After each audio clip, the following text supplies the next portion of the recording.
Bonjour. Est-ce que vous avez parfois l'impression d'être en pilote automatique? Ça arrive, hein? Eh bien, je vais vous expliquer aujourd'hui comment finalement développer ce que l'on appelle être conscient et aligné avec soi-même.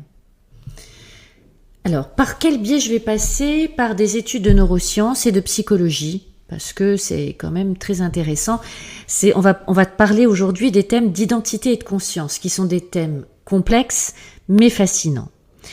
Si je commence par exemple par la conscience, je vais illustrer la conscience par les travaux du neuroscientifique célèbre et reconnu Antonio Damasio, qui explique que la conscience se divise en plusieurs niveaux.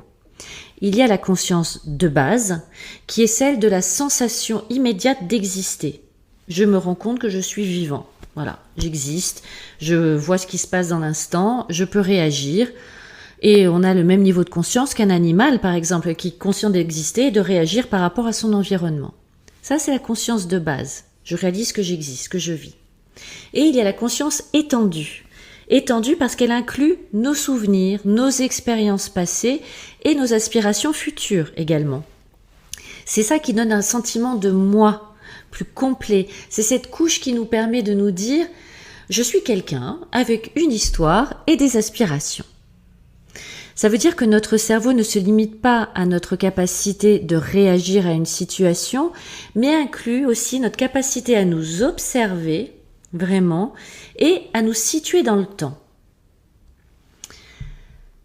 Maintenant, l'identité selon Carl Rogers, qui est un des fondateurs pères de la psychologie humaniste, et qui, lui, voit l'identité sur deux axes principaux. Il y a le moi perçu. Le moi perçu, c'est la façon dont je me perçois, dont je me vois au quotidien, influencé par les expériences, les événements, les jugements des autres. Ça, c'est le moi perçu. Et puis, il y a le moi idéal, qui est la personne que nous aspirons à devenir, qui est basée plutôt sur nos valeurs profondes, sur nos rêves. Ça, c'est le moi idéal. Alors, plus notre moi perçu et notre moi idéal est aligné, mieux on se sent, plus heureux on se ressent, puisqu'il n'y a pas d'écart. Plus au contraire, le moi perçu et le moi idéal sont éloignés, plus on va voir des personnes qui sont en situation de stress, d'anxiété, avec un fort sentiment d'échec. Donc, on va pouvoir travailler dessus en même temps. Ce qui est intéressant, c'est qu'il y a eu une étude menée en 2018, ça fait quelques années, mais je doute que les chiffres aient complètement été modifiés.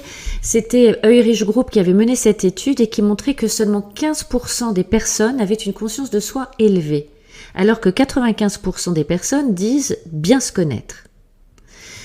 Il faut savoir qu'une conscience élevée, en général, permet aux gens d'être plus heureux parce qu'ils sont plus en phase de ce qu'ils sont en train de vivre, plus dans des meilleures relations, dans des vies professionnelles, personnelles plus épanouissantes. Parce qu'ils ont mis des actions en place, correctives, aussi pour aller là où c'est bon pour eux. Mais du coup, on se rend compte que se connaître, c'est bien plus rare qu'on l'imagine en fait. Et que ça peut pourtant transformer une vie, d'où l'expansion du coaching, des thérapies aussi, de tout ce travail sur soi pour mieux se connaître. Il y a un autre élément qui me paraît fondamental de ne pas oublier, c'est que l'identité, elle est construite en relation avec les autres. C'est-à-dire que les neurosciences sociales nous révèlent que notre cerveau ne fonctionne pas en vase clos. C'est pas juste une boîte crânienne comme ça, c'est que notre identité, elle est vraiment impactée par nos interactions sociales. Il y a une région de notre cerveau qui s'appelle le cortex préfrontal médian et qui réagit lorsque nous sommes en train de penser à nous, penser à ce que l'on fait, ce que l'on dit, ce que l'on ressent, mais qui s'active également lorsque l'on se demande ce que les autres pensent de nous. Ça veut bien dire que notre identité aussi, elle est constituée par nos interactions sociales avec nos environnements. D'où le fait de faire attention à nos environnements. Donc aujourd'hui, évidemment, c'est un chemin, la conscience de soi et l'identité, mais je vous partage 3 éléments pour commencer sur ce chemin. Et la première chose, pour développer votre conscience, c'est le journal de conscience. Tous les soirs, notez sur un cahier, sur votre ordinateur, votre téléphone, ces 3 questions. Posez-vous ces 3 questions. Qu'est-ce qui a marqué ma journée? Qu'est-ce que j'ai ressenti et pourquoi? Qu'est-ce que j'aurais aimé faire différemment? Ces 3 questions posées régulièrement tous les jours vont vous permettre de commencer à mieux comprendre vos pensées, vos émotions en les observant objectivement, à froid. C'est un petit exercice qui n'est pas si petit et qui est une première étape pour mieux vous reconnecter avec vous-même. 2. Testez 1 minute de pleine conscience. Fermez les yeux. Respirez pleinement et observez à l'intérieur les sensations dans votre corps. Voyez les pensées défiler. Laissez venir tout ce qui vient et observez, sans chercher à retenir, sans chercher à juger, à analyser, à continuer. Mais faites ça 1 minute pour commencer. 1 minute, ça suffit pour revenir à la conscience, à la pleine conscience, qu'on appelle la conscience de l'ici et maintenant. 1 minute. Et faites ça plusieurs fois par jour. C'est cette conscience de soi, cette reconnexion à l'ici et maintenant qui va vous empêcher de partir trop souvent en mode automatique. 3. On en a déjà parlé par ici, mais les valeurs. Identifiez une valeur fondamentale pour vous en ce moment. Une. Quelque chose qui vraiment est important pour vous. La liberté, le bien-être, l'authenticité.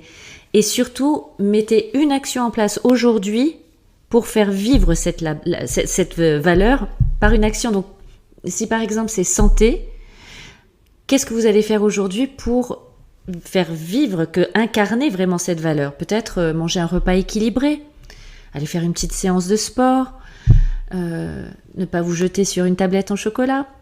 Je parle de moi. 2, peut-être que c'est une autre valeur comme la connexion. À ce moment-là, téléphonez à quelqu'un que vous aimez et que vous n'avez pas eu depuis longtemps. Et c'est le fait de nourrir par des actions vos valeurs au quotidien qui va renforcer votre sentiment d'identité et de bien-être. Donc 3 étapes simples mais à mettre en pratique et à reproduire et à reproduire et à reproduire. Et j'ai envie de vous demander, par quoi est-ce que vous allez commencer vous aujourd'hui ? Racontez-nous.